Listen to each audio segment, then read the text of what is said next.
Hello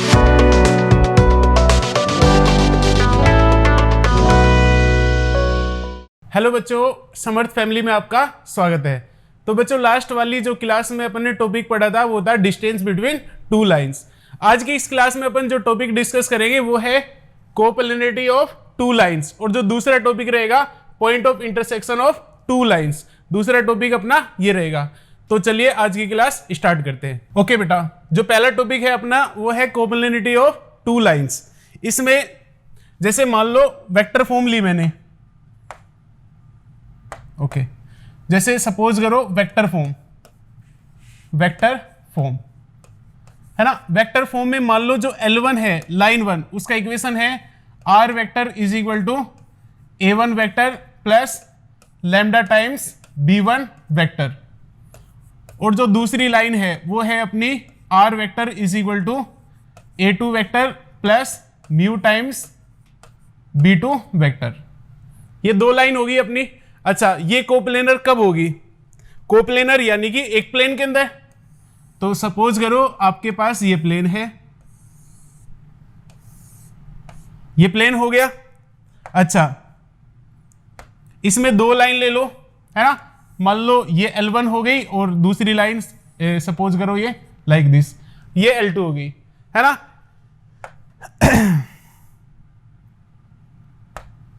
okay, इसके ऊपर एक पॉइंट ले, इसके ऊपर एक पॉइंट लिया मैंने, इसको बोल दिया A, और इसके ऊपर एक पॉइंट लिया, इसको बोल दिया B, है ना।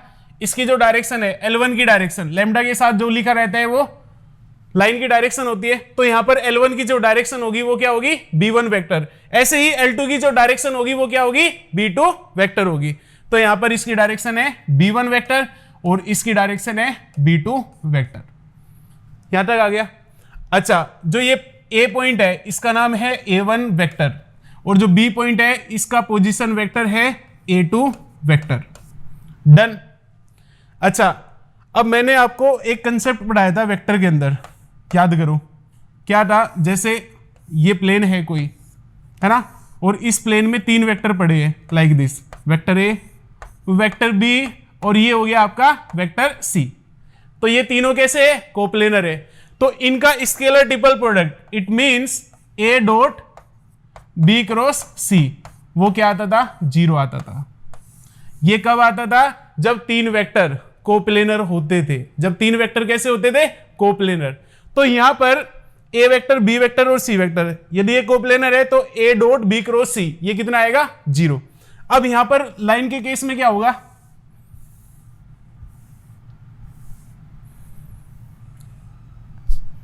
ओके, अब एक वेक्टर तो ये मिल गया अपने को, है ना। ये वेक्टर जो भी है मान लो लाइक दिस, है ना। तो एक ये वेक्टर हो गया, एक ये वेक्टर हो गया, और एक ये वेक्टर हो गया। ये तीनों कैसे? एक प्लेन के अंदर है। देखो ये दोनों लाइन इस प्लेन के अंदर है, तो इसका मतलब क्या हो गया? यहां पर जो B1 वेक्टर है, B2 वेक्टर और जो ये वेक्टर आएगा, ये तीनों कैसे होंगे? एक प्लेन के अंदर होंगे। इट मींस ये कैसे होंगे? कोप्लेनर होंगे। तो यहां से अपन क्या बोल सकते हैं? जो AB वेक्टर आएगा, AB vector, B1 vector and जो B2 वेक्टर होगा, ये कैसे होंगे? कोप्लेनर होंगे। कैसे होंगे बेटा? कोप्लेनर। इट मींस यहां पर जो इनका स्केलर ट्रिपल प्रोडक्ट आएगा, AB dot B1 cross B2, ये कितना आएगा बेटा? 0 आएगा। अच्छा, AB वेक्टर कैसे निकालोगे? B का पोजीशन वेक्टर आपके पास है, A का पोजीशन वेक्टर आपके पास है। तो AB वेक्टर कैसे फाइंड करोगे आप? ये आ जाएगा यहां पर AB vector A2 minus A1 dot B1 cross B2, ये हो गया आपका 0, ये हो गया। अच्छा, तो यहां पर L1 और L2 दो लाइन है ना, इनकी वेक्टर फॉर्म दे रखी है। तो ये कोप्लेनर होगी, तो उसके लिए नेसेसरी कंडीशन क्या होगी? ये वाली होगी। क्या? A2 minus A1 dot B1 cross B2 is equal to 0। अच्छा, ये तो वेक्टर फॉर्म के अंदर है। मान लो कार्टेशियन फॉर्म आ जाए, उसमें क्या होगा?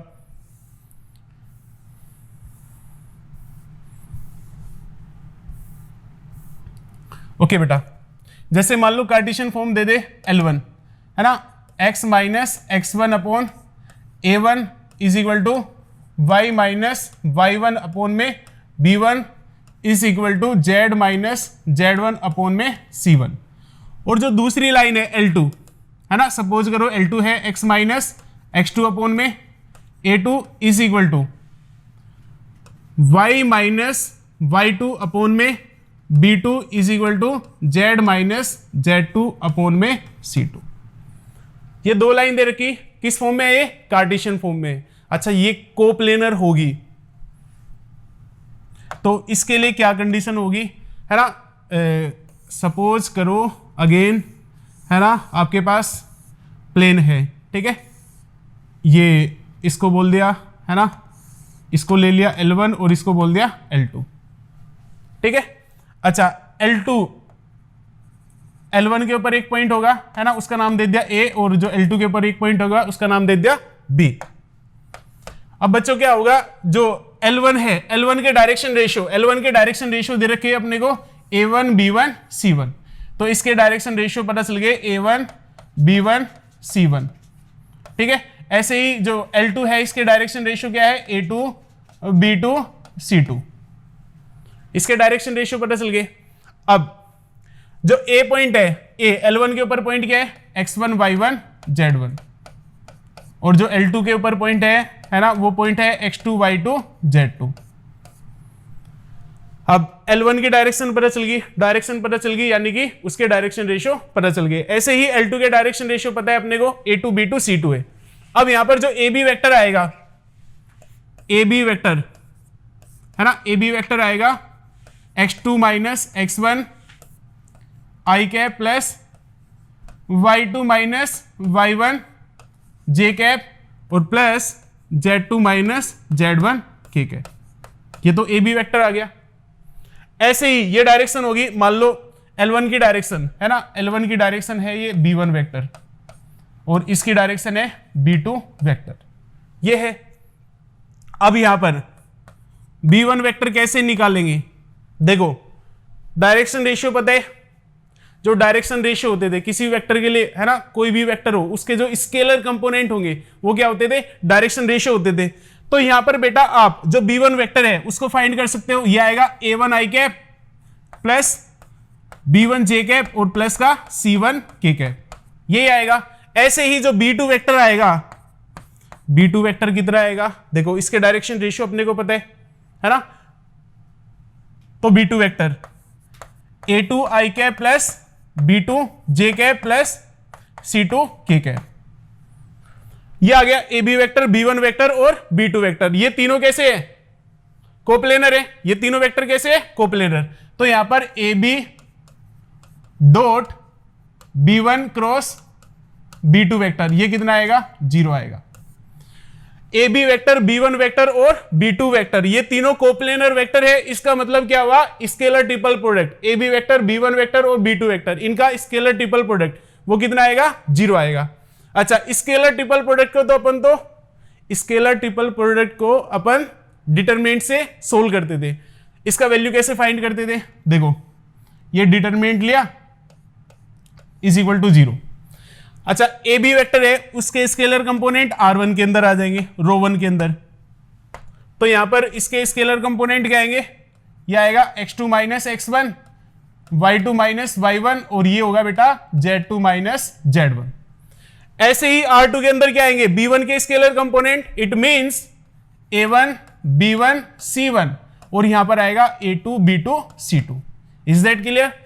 तो दो लाइन जब कार्टेशियन फॉर्म में गिवन होगी और वो कोप्लेनर होगी तो उसके लिए नेसेसरी कंडीशन क्या होगी, ये होगी। इसको आपको डायरेक्ट लर्न भी करना है, ठीक है। अब चलते हैं इसके ऊपर आगे।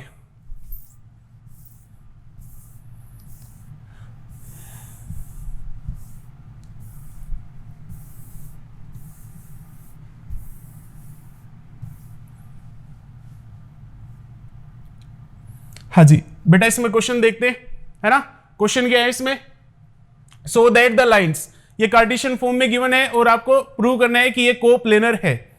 अच्छा, तो यहां पर इसको बोल दिया L1, राइट, इसको बोल दिया L2, ये दो लाइन होगी।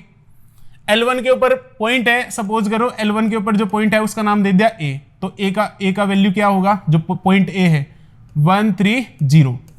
ऐसे ही जो L2 है, L2 के ऊपर पॉइंट ले लिया मैंने B, है ना, उसका वैल्यू आएगा 4 1 1। डन। अच्छा, जो L1 की डायरेक्शन है या direction ratios of L1, direction ratios of L1 के बेटा डायरेक्शन रेशियोज क्या आएंगे, 2 4 -1 यही आएंगे। और डायरेक्शन रेशियोज किसके, डायरेक्शन रेशियोज ऑफ L2 के जब डायरेक्शन रेशियोज आएंगे वो क्या आएंगे, ये आएंगे आपके 3 -2 एंड 1, क्या आएगा। अच्छा, अपने को प्रूव करना है कि ये कोप्लेनर है, तो अभी जो कंडीशन बताई थी उसको अप्लाई करो।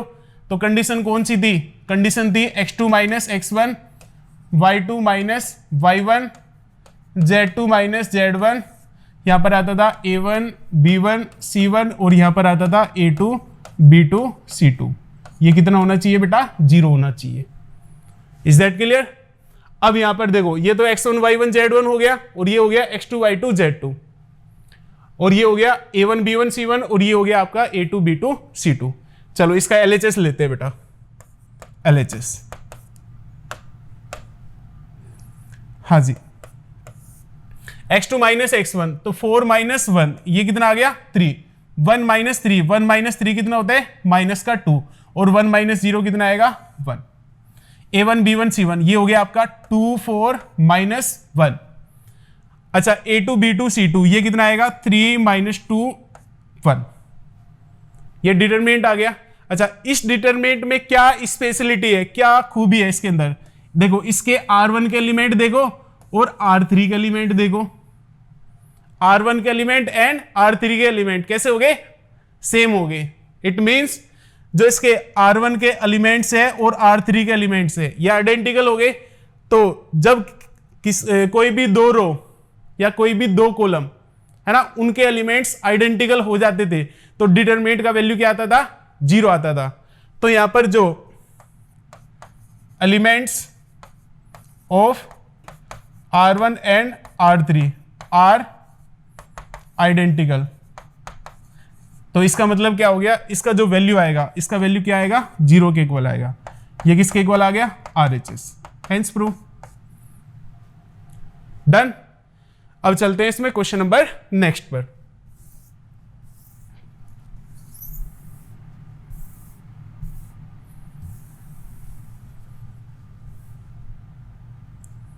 यस, अब क्वेश्चन नंबर नेक्स्ट है, इसमें भी वही सो दैट द लाइंस है ना, इनको कोप्लेनर प्रूव करने है ना। तो चलो करते हैं इसमें, है ना। इसमें जो कंडीशन है वही अप्लाई करेंगे इसके ऊपर। इसको बोल दिया L1 और इसको बोल दिया बेटा L2। डन। इसके ऊपर पॉइंट लिया A, है ना, इसके ऊपर पॉइंट क्या हो गया A - D, ये तो x कोऑर्डिनेट हो गया, और ये क्या हो गया A, और यहां पर आएगा A + D। स्टैंडर्ड फॉर्म में लिखो आप, ये क्या हो जाएगा x - x1 है ना, y - y1 z - z1, तो x1 y1 z1 इसका वैल्यू ये आएगा। ऐसे ही L2 के ऊपर जो पॉइंट आएगा है ना, वो आएगा B, तो यहां पर क्या आएगा B - C, और ये होगा B, और ये क्या होगा बेटा B + C। अच्छा, L1 के जो डायरेक्शन रेशियोज आएंगे, डायरेक्शन रेशियोज ऑफ L1, ये कितना आएगा, ये आएगा अल्फा माइनस डेल्टा अल्फा, और ये आएगा अल्फा + डेल्टा। ऐसे ही डायरेक्शन रेशियोज ऑफ L2 के डायरेक्शन रेशियोज क्या आएंगे, ये आएंगे बीटा - गामा, और बीटा, और ये क्या हो जाएगा बेटा बीटा + गामा। ये पता चल गया अपने को, क्या पता चल गया, L1 के ऊपर पॉइंट था वो पता चल गया, L2 के ऊपर जो पॉइंट था वो पता चल गया, L1 की जो डायरेक्शन थी वो पता चल गई। ऐसे ही L2 की जो डायरेक्शन थी, डायरेक्शन का मतलब है डायरेक्शन रेशियोज, यहां पर है ना, डायरेक्शन रेशियोज पता चल गए। और जो कंडीशन थी वो अप्लाई करो, है ना। कंडीशन कोप्लेनर होगी तो क्या होगा, x2 - x1 y2 - y1 z2 - z1, और R2 के अंदर a1 b1 c1, और R3 के अंदर a2 b2 c2। इनका जो डिटरमिनेंट आएगा वो किसके इक्वल आएगा, 0 के इक्वल आएगा। तो यहां पर x2 - x1 इसका इसमें से ये माइनस करो तो कितना होगा b माइनस सी और माइनस ए प्लस डी। ऐसे ही ये कितना आएगा b माइनस ए। अच्छा ये कितना आएगा b प्लस सी माइनस ए और माइनस का d, ये आ गया। अब ये तो हो गया x2 minus x1, y2 minus y1 और z2 माइनस z1।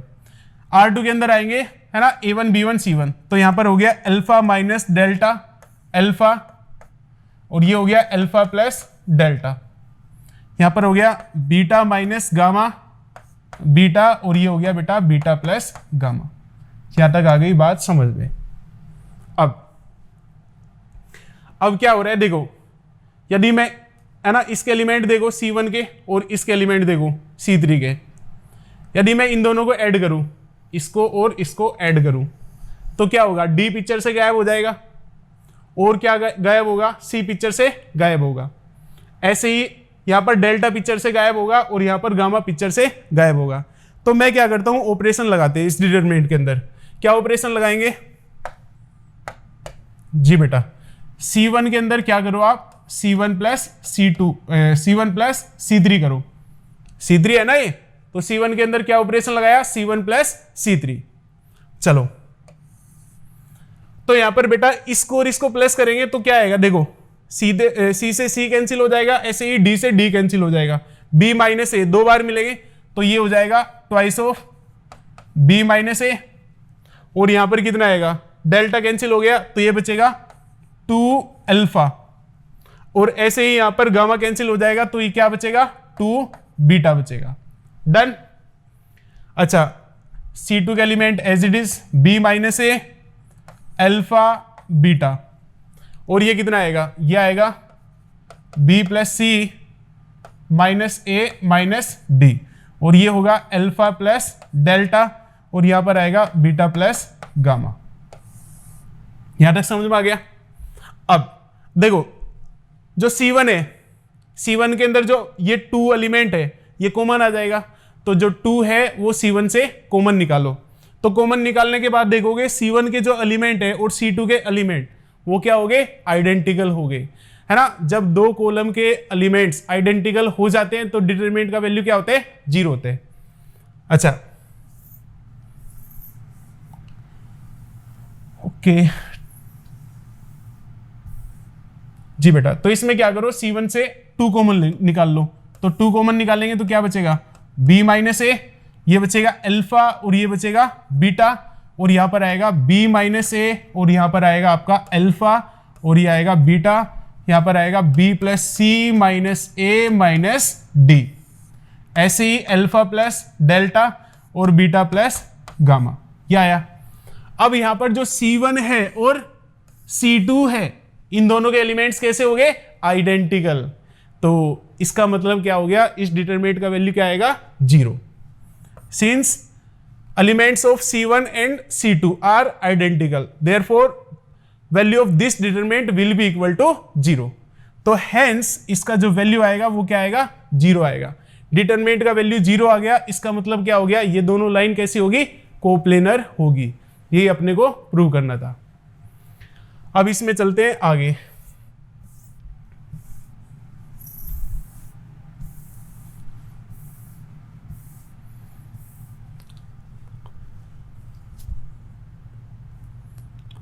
ओके बेटा, जो नेक्स्ट टॉपिक है अपना वो है condition for line to intersect. अच्छा 2 लाइन इंटरसेक्ट करेगी या नहीं करेगी, है ना, या 2 लाइन कब कब इंटरसेक्ट करती है।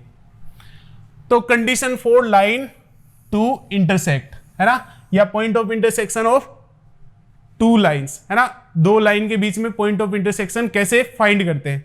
अच्छा जैसे एक टॉपिक पढ़ा था लास्ट वाली क्लास में, है ना, डिस्टेंस बिटवीन 2 स्क्यू लाइंस, है ना।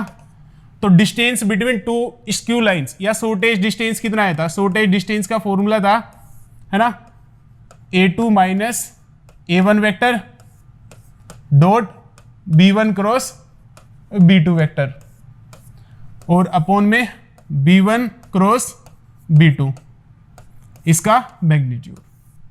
शॉर्टेज डिस्टेंस 2 लाइन के बीच में शॉर्टेज डिस्टेंस यही आया था। अच्छा, दो लाइन कब इंटरसेक्ट करेगी, जैसे ये वाला केस था, है ना, ये वाला केस लाइक दिस, है ना, ये तो शॉर्टेज डिस्टेंस, ये शॉर्टेज डिस्टेंस था, शॉर्टेज डिस्टेंस का फॉर्मूला ये था।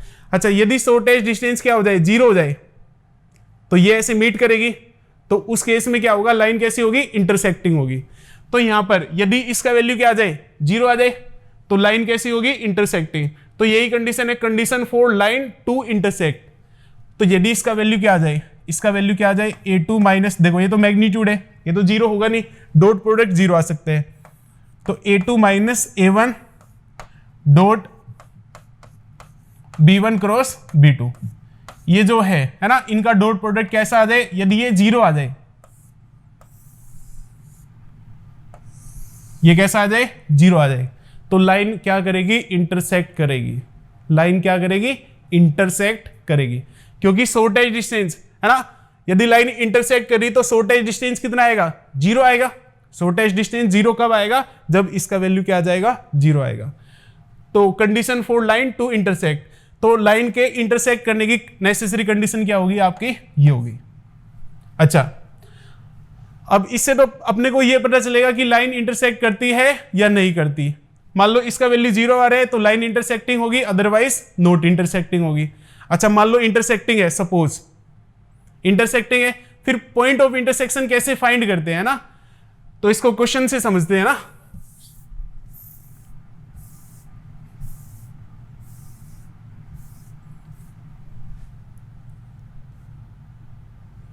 हाँ जी बेटा, देखो क्वेश्चन क्या है, determine whether the following pair of lines intersect और नोट, है ना। पहले तो अपने को बताना है कि जो ये लाइन है, दोनों लाइन इंटरसेक्टिंग है या नहीं। अच्छा, इफ दे इंटरसेक्ट, यदि वे इंटरसेक्ट करती है, then find the point of intersection. पहले तो ये चेक करते हैं कि इंटरसेक्टिंग है या नहीं, है ना। जो कंडीशन थी, कंडीशन क्या थी, कंडीशन ये थी अपनी a2 minus a1 dot b1 cross b2 vector, है ना, ये कितना आएगा आपका, जीरो आएगा। अच्छा, a2 और a1 वेक्टर ये क्या होते थे, है ना, L2 और L1 के ऊपर दो पॉइंट होते थे। b1 क्या होता था, L1 की डायरेक्शन, और जो b2 होता था वो क्या होता था, L2 की डायरेक्शन। अच्छा, जैसे L1 है, L1 के ऊपर जो पॉइंट आएगा, L1 के ऊपर जो पॉइंट आएगा उसका नाम दे दिया, ये आएगा यहाँ पर -1 3 और ये आएगा -2। अच्छा, L2 के ऊपर जो पॉइंट आएगा B, वो क्या होगा, ये आएगा 0 7 और यहां पर आएगा -7। अच्छा, जो इसकी डायरेक्शन आएगा, डायरेक्शन वेक्टर है ना, L1 की जो डायरेक्शन आएगी, डायरेक्शन रेशियो ये, तो B1 वेक्टर क्या हो जाएगा, B1 वेक्टर हो जाएगा अपना -3i कैप और प्लस का 2j कैप और प्लस का k कैप। ऐसे ही L2 की जो डायरेक्शन आएगी, L2 की डायरेक्शन है ना, ये आएगी i कैप -3j कैप और प्लस का 2k कैप, ये आएगा। चलो इसको निकालते हैं ना, ये तो हो गया a1 वेक्टर और ये हो गया a2 वेक्टर। चलो, तो a2 माइनस a1 वेक्टर कितना आएगा, 0 माइनस माइनस, तो ये कितना हो गया, प्लस का i कैप। ऐसे ही 7 माइनस 3 ये कितना आएगा, प्लस का 4j कैप, -7 माइनस -2 तो कितना आएगा, माइनस का 5k cap. a2 minus a1 vector निकाल लिया, b1 वेक्टर निकाल लिया, b2 वेक्टर निकाल लिया। चलो इसको तो डिटरमिनेंट से सोल्व करते थे, तो यहाँ पर ये तो स्केलर ट्रिपल प्रोडक्ट लिखा हुआ है 3 वेक्टर का, तो पहली रो में क्या आएंगे, a2 माइनस a1 वेक्टर के स्केलर कंपोनेंट, तो यहाँ पर आएगा 1 4 -5, यहाँ पर कितना आएगा -3 2 और 1, और ये कितना आएगा बेटा 1 -3 और 2। यहां तक समझ में आ गया।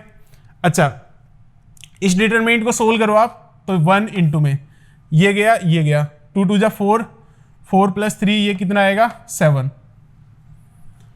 4 प्लस 3 कितना आया 7, यहां पर -4 ये गया, तो -6 और -1 तो कितना हो गया -7, -6 -1, यहां पर कितना बचेगा -5, ये गया, 3 3 जा 9 -2, 9 -2 कितना आएगा 7। अच्छा, ये आ गया प्लस का 35 और माइनस का 35, इससे कैंसिल हो जाएगा, तो ये कितना आया 0, क्योंकि बेटा इसका वैल्यू कैसा आया, इसका वैल्यू 0 आया, इसका वैल्यू क्या आया 0 आया। इसका मतलब लाइन कैसी होगी, इंटरसेक्टिंग। ये क्या करेगी, इंटरसेक्ट करेगी। अच्छा मान लो इंटरसेक्ट करती है, तो फिर क्या बताना है आपको, पॉइंट ऑफ इंटरसेक्शन फाइंड करने हैं। अच्छा पॉइंट ऑफ इंटरसेक्शन कैसे फाइंड करना है, देखो क्या तरीका रहेगा उसका। जैसे मान लो ये दो लाइन है ना, इसको बोल दिया L1 और इसको बोल दिया L2, ये इंटरसेक्ट करती है। तो क्या करेंगे, जो जनरल तरीका रहेगा, L1 के ऊपर जनरल पॉइंट लेंगे और L2 के ऊपर भी जनरल पॉइंट लेंगे, दोनों के जनरल पॉइंट बराबर करेंगे, ठीक है। अच्छा इसके ऊपर जो जनरल पॉइंट आएगा मान लो लैम्डा की टर्म्स में आएगा, और जो L2 है, L2 के ऊपर जो जनरल पॉइंट आएगा वो म्यू की टर्म्स में आएगा, है ना। दोनों जनरल पॉइंट को बराबर करेंगे तो लैम्डा और म्यू में 3 इक्वेशन आएगी, है ना। मान लो पहली दो से लैम्डा और म्यू का वैल्यू निकालते हैं अपन, यदि वो थर्ड इक्वेशन को सेटिस्फाई कर जाता है तो उस केस में क्या होगा, लाइन इंटरसेक्टिंग होगी। अच्छा लैम्डा और म्यू का वैल्यू, है ना, किसी भी इक्वेशन में रख देना तो इंटरसेक्टिंग पॉइंट आ जाएगा आपका। कैसे करेंगे, हाँ जी बेटा देखो अच्छा ऑप्शन भी दे रखे हैं इसमें, है ना, ए ऑप्शन ये है, बी ऑप्शन, सी और डी।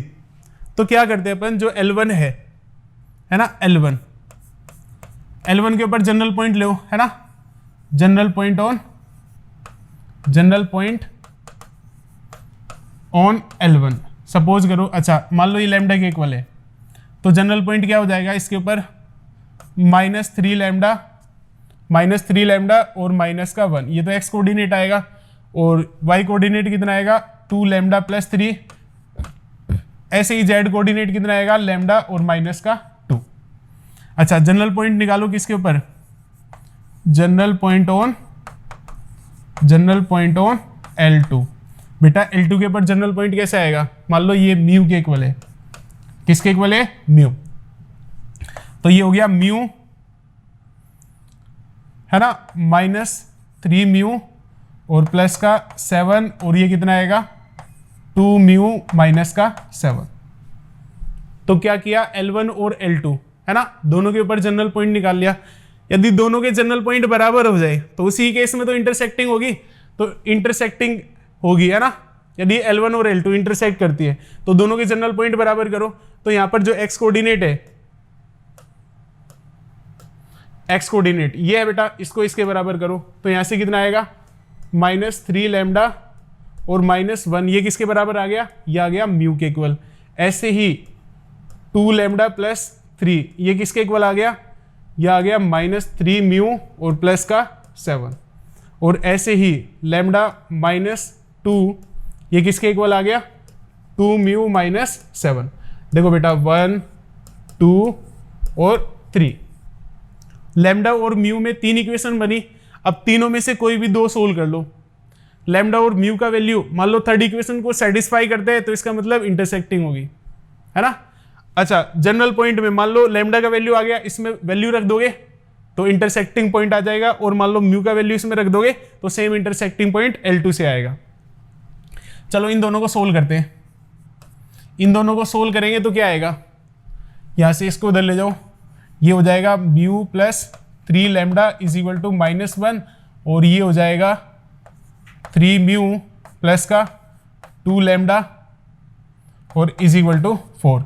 इन दोनों को सोल्व करोगे तो लैम्डा का वैल्यू तो आएगा -1, लैम्डा का वैल्यू कितना आएगा -1। Let be check, okay. और जो म्यू आएगा आपका 2। आप इन दोनों को सोल्व करके देखना, लैम्डा का वैल्यू तो कितना आएगा -1 और म्यू का वैल्यू कितना आएगा 2। अच्छा लैम्डा का वैल्यू -1 इधर रखते हैं तो ये कितना बनेगा -3, और ये कितना हो गया 4 - 7। थर्ड इक्वेशन को सेटिस्फाई कर रहे हैं। वैसे भी अपन ने तो कंडीशन चेक कर ली थी, इंटरसेक्टिंग आया था। अच्छा तो जो पॉइंट ऑफ इंटरसेक्शन है, लैम्डा का वैल्यू तो ये आ गया -1 और म्यू का वैल्यू कितना आ गया 2 आ गया। लैम्डा का वैल्यू यहां पर रखते हैं, किधर, इधर रखो। तो इंटरसेक्टिंग पॉइंट क्या हो जाएगा, इंटरसेक्टिंग पॉइंट लैम्डा का वैल्यू -1 रखो तो ये आ जाएगा 3 - 1, और ये हो जाएगा -2 + 3 और आएगा -1 - 2। तो 2 1 और -3 यानी कि ऑप्शन नंबर ए। तो इसका इंटरसेक्टिंग पॉइंट निकल के आया बेटा 2 1 और -3। तो बेटा आज की क्लास अपन यहीं पर समाप्त करते हैं, ठीक है। मिलते हैं नेक्स्ट क्लास में। समर्थ फैमिली में ऐसे ही बने रहे। Thank you.